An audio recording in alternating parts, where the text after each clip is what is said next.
ওদালগুৰি জিলা হস্ততাঁত আৰু বস্ত্ৰশিল্প বিভাগৰ উদ্যোগত টংলা ৰতনপুৰত স্বনিৰ্ভৰশীল নাৰী সজাগতা কাৰ্যসূচী। নাৰীসকল আত্মনিৰ্ভৰশীল হ'ব পৰাকৈ কেন্দ্ৰীয় আৰু ৰাজ্য চৰকাৰে বিভিন্ন সময়ত বিভিন্ন ধৰণৰ আঁচনি প্ৰণয়ন কৰি আহিছে।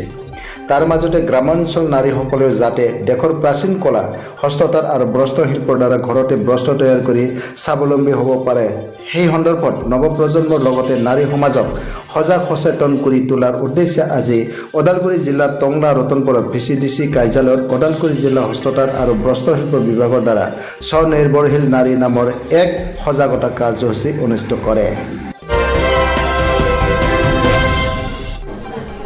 আমি এই সজাগতাৰ ওপৰতে মই মহিলাসকলক স্বনিৰ্ভৰ নাৰীৰ ওপৰত এৱাৰনেছ আনিছোঁ।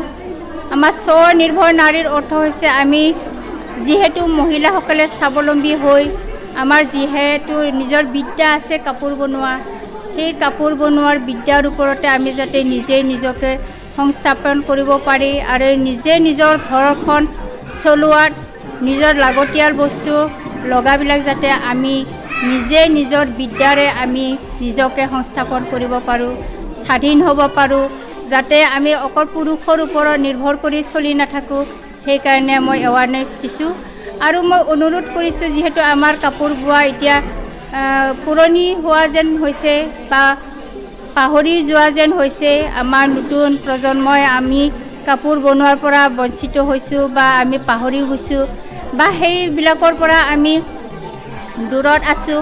কিন্তু মই অনুৰোধ কৰিব বিচাৰিছোঁ যেন আমাৰ নিজৰ বিদ্যা, যিহেতু কাপোৰ বনোৱা আমাৰ নিজৰ কলা, সেই যেন আমি আকৌ পুনৰ জীৱিতকৰণ কৰি আমি নিজকে নিজে স্বাৱলম্বী হৈ আৰু নিজকে শিপিনী বুলি চিনাকি দিবলৈ মই সকলোকে অনুৰোধ কৰিছোঁ। আমি এজনী শিপিনী, আমাৰ শিপিনী হোৱাৰ কোনো আমাৰ পৰিচয় পত্ৰ নাই, কিন্তু আমি এতিয়া চৰকাৰৰ ওচৰত নিজকে অনলাইনৰ যোগেদি নাম অন্তৰ্ভুক্ত কৰি যাতে আমি শিপিনী বুলি নিজকে চিনাক্তকৰণ কৰিব পাৰে, সেইকাৰণে মই অনুৰোধ কৰিছোঁ। সজাগতা কাৰ্যসূচীত অঞ্চলটোৰ অৰ্ধশতাধিক শিপিনী নাৰী উপস্থিত থকাৰ লগতে ওদালগুৰি জিলা হস্ততাঁত শিল্প বস্ত্ৰ বিভাগৰ বিষয়ববীয়া বিমলা খাকলাৰী উপস্থিত থাকি হস্ততাঁত শিল্প জীয়াই ৰাখিবলৈ আহ্বান জনায়।